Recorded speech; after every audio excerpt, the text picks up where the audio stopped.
saloobin, tunay na laman ng puso, behind every showbiz issue, a true story. This is Celebrity True Stories. Dalawang pusong hindi inakalang magtatagpo at sa gitna ng kontrobersiya, kapwa sila nagmahal at ibinahagi ang sarili sa isa't isa. Ang kanilang kwento, ilalahad dito sa Celebrity True Stories. Hi, I'm Bianca Manalo at ito po ang true story namin ni John Prats.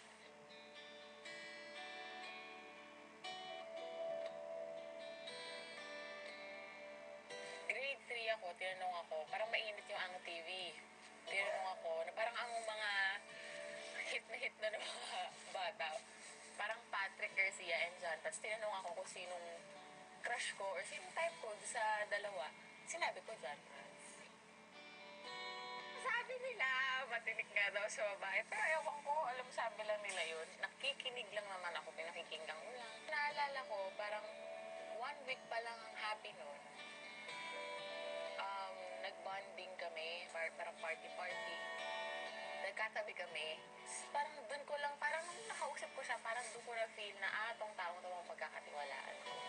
Hindi ko alam kung paano nagsimula yung sweetness, pero sa pagkakatanda ko, yung writer namin sa Happy Vieje, yung spills namin, kayong dalawa ni Prati, gusto ko yung banter nyo, yung parang Pinky Webb and Ted Filon, yung nag-aasaran. So, ganun nag-start. Hindi ko alam nag-end up. Kami na iniinis sa isa't isa. Magkaibigan kami ni Bianca, pero di ba showbiz siya? Crush na crush ko siya. Sige, ganito na lang para matapos na usapan. Sabi ko na eh. Bianca, ikis mo na sa screen. Doon sa TV. Ikis mo na! Ano na yan? Tumas mo lang. Tagalin mo mic. Tagalin mo mic. Siyempre ako nakakatawa kasi parang, uy, sandali. Ayoko naman. Huwag niyo naman ako dahil alam naman namin ng mga panahon na yun na may girlfriend siya, di ba? At ayoko namang mataga ko na, hindi ganun ang reputasyon ko, no? Alam mo, in fairness to him, parati siya tumatawag. Pinupuntahan niya ako sa studio. Yung parang pinapakita niya sa akin yung way niya na sorry, pasensya ka na, nadadamay ka, alam naman natin hindi totoo.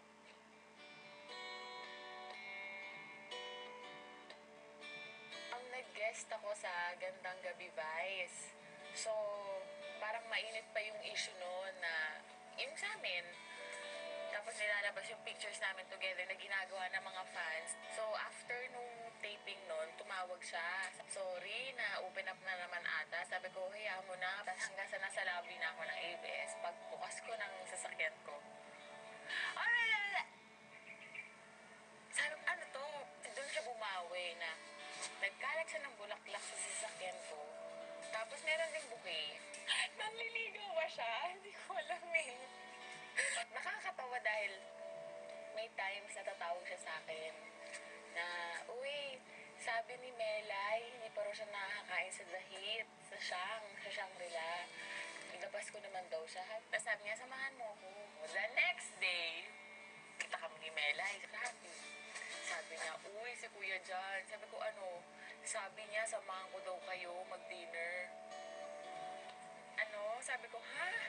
Sabi niya sa akin, gusto mo daw, nagpapalibre ka. So, bakit? Okay. Sige na, kunyari, wala na lang akong alam. Parang doon nag-start hanggang sa dahan-dahan. Alam ko na may gusto na siya. Pag-girl lang ako eh. Naramdam ko lang, kayo naman. Pero sobrang akong thankful kasi parang kung iisipin mo kasi lahat ng gestures na ginagawa niya sa akin, parang, totoo ba yan? Pero in fairness naman sa kanya, consistent siya. Hindi nag-iiba. Sa lahat naman ng bagay, may mga pinagdadaanan kayong mga misunderstanding. Pero siya, malalaman mong may tampo siya kasi diyan na lang siyang mananahimik. Ganun. So, pares kami. Hindi siya seloso. Sa pagkakaalam ko hindi ko lang alam.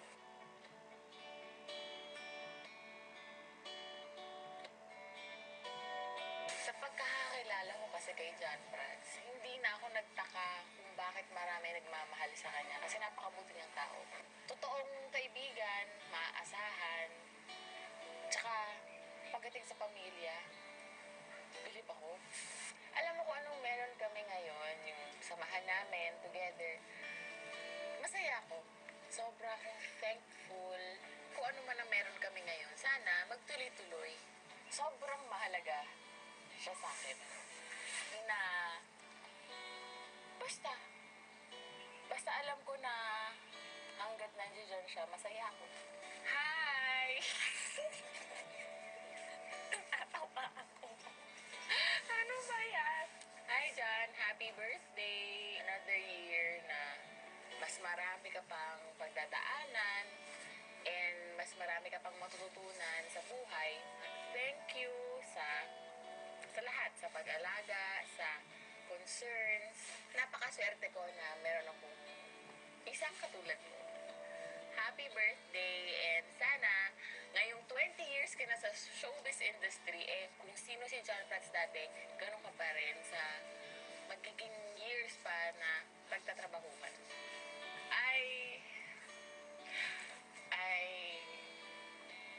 I'm happy. It's your birthday.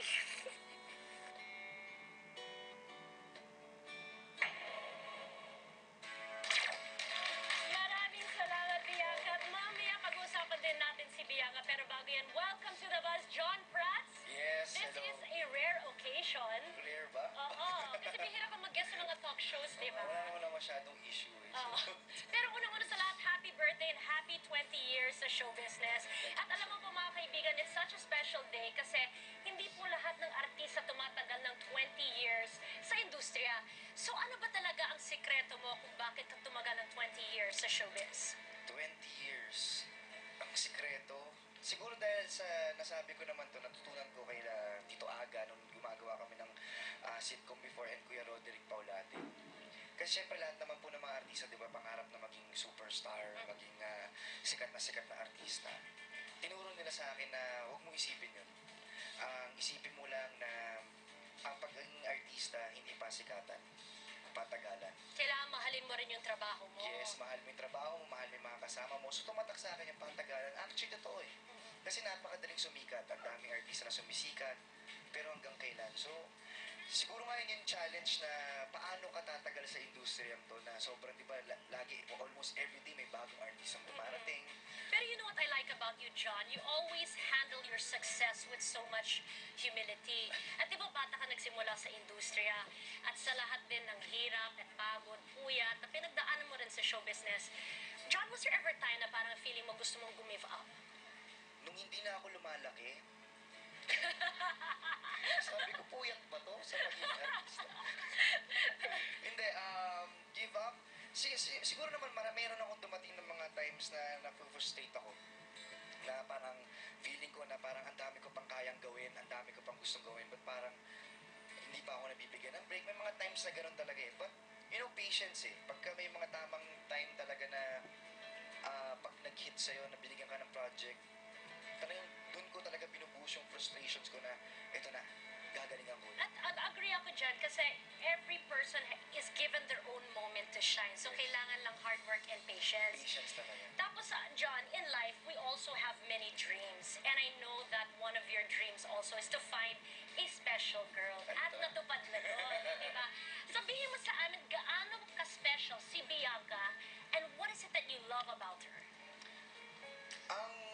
Well, gusto ko muna mag-thank you dun sa ginawa niya. Hindi ko talaga alam yung nangyari yun. Special sa kanya kasi kung ano yung nakita niyo sa kanya sa Happy BA, yun, kung paano siya mag-host, kung paano siya magtitili, magsisigaw, at kung paano siya magsalita at umarte, ganun talaga siya. And yun yung maganda kasi ilang beses na rin naman ako nadapa sa mga relationships. And ngayon, you know, I'm hoping na sana, di ba lahat naman lagi, sana to na kasi nakakapagod din naman na bago na naman, maliligaw ka na naman, pakilala mo na naman. But you know, yung special sa kanya kasi sobra siyang totoo. Yun ang importante talaga na kung hindi na ako naso-surprise na meron pala siyang gantong ugali o meron pala siyang bad side, talagang nilabas niya talaga agad. And she doesn't hide her feelings. Yes. At dahil malapit na rin ang birthday mo, magugulat ka kasi meron din siyang special na regalo para sa'yo, galing sa kanyang puso, isang sulat.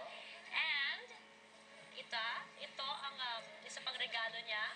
Grabe naman to. So, you can read the letter. Ito po ay galing kay Bianca. Okay.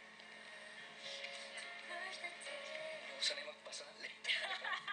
Para sa lahat, okay.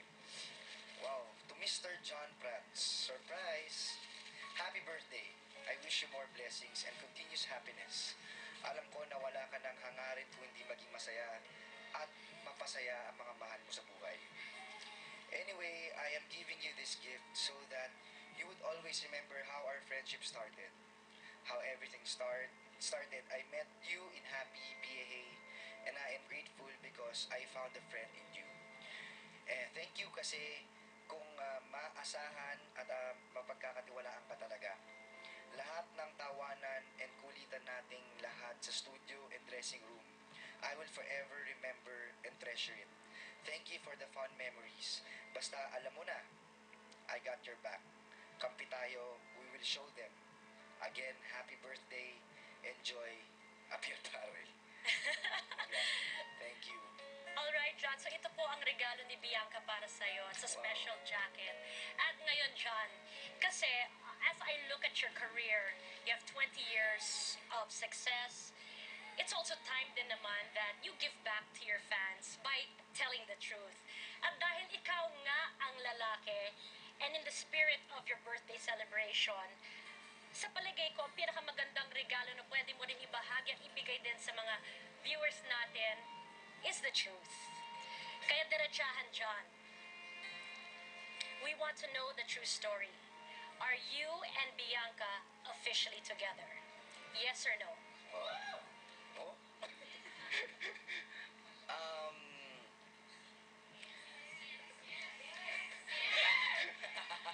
You have many eyes watching. Are you and Bianca together? Kayo ba ni Bianca Manalo? Yes or no? Ay, nako. Basta ang alam ko, mahal na mahal ko yung tao. Yes or no? Di ba enough yung mahal na mahal ko? Gusto ko marinig yung matamis na yes. Kasi actually, nag-promise talaga ako na, between the two of us, we want to keep it private. Pero your actions, And, actions speak louder than words, John. alam na. So would you say, totoo yan? Kayo talaga? Siguro naman, di ba? Kami na talaga. Siguro naman dahil hindi ko naman siya talaga mamahalin ng sobra-sobra kung hindi ko alam na ganun din ang pinapakita niya sa akin. Pero John, there's a certain kind of freedom that you feel because the truth will always set you free, hindi ba? Kailan ang anniversary nyo? Ako. Matagal pa. Matagal pa. Okay, John, for your birthday and of course as you look back at the many years of show business, ano naman ang pinakamagandang aral na pwede mo rin ibahagi sa mga viewers natin? Pinakamagandang aral?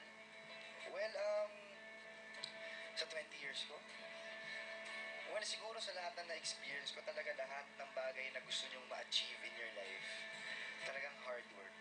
Hard work, patience, and don't stop dreaming. Don't stop dreaming. And if I may share yung sinabi dati ni Ate V, si Vilma Santos, in one of the greatest lessons that she learned sa showbiz, na pwede rin ma-apply din sa maraming professions, is that mahalin mo lang po yung trabaho nyo and your work will love you back. At yun nga ang ginagawa mo. So once again, happy birthday, John. Maraming salamat. Maraming Thank you for salamat. sharing your heart and life with us dito sa The Buzz. Yes, at totoo nga pa rin sinabi nito aga, no? Yung mga beauty queens talaga masarap magmahal,